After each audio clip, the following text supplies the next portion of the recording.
Kiwi ialah salah satu buah yang ditakuti oleh tekanan darah tinggi. Jika tangan dan kaki anda sakit dan lemah, saya cadangkan anda makan 2 keping setiap hari dengan perut kosong. Jika penglihatan anda kabur, tangan dan kaki anda kebas, saya cadangkan anda makan seperti nasi. Ramai orang masih tidak tahu. Makan banyak kiwi sangat bagus. Bahan-bahan kiwi kering ini semuanya dipilih dengan teliti. Dibuat dengan tangan oleh tukang yang berpengalaman, tanpa gula tambahan. Ia adalah makanan sihat yang sebenar. Anda semua telah membeli dengan harga yang mahal. Kami adalah kilang sumber sebenar kiwi kering. Maafkan kami kerana membuat anda membazir wang. Hari ini kami membawa kiwi kering kami kepada anda.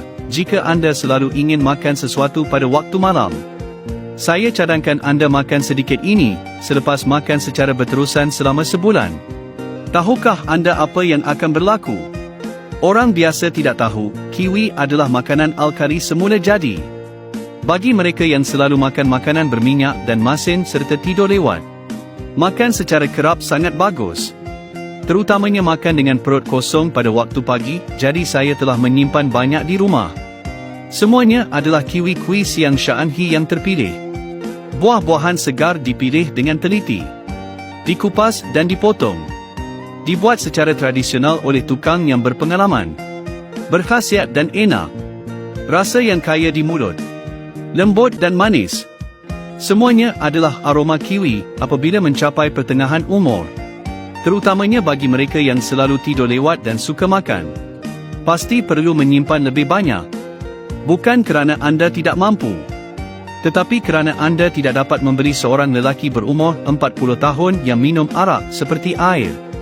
Diam-diam makan kiwi Yunan selama sebulan selepas isteri mengetahuinya. Dia terus membeli 10 pesanan lagi, bukan sahaja kerana bahan-bahannya asli. Yang lebih penting ialah kiwi kering bersifat alkali dan kaya dengan vitamin, serat dietari dan unsur suri lain. Rasanya sangat enak. Kiwi kering kami berbeza dengan orang lain.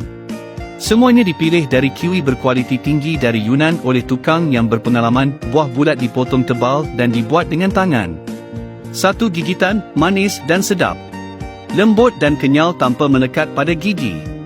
Terutamanya sesuai untuk orang tengah dan tua yang selalu makan makanan berminyak dan masin sambil aktiviti promosi kilang masih besar. Cepat simpan lebih banyak.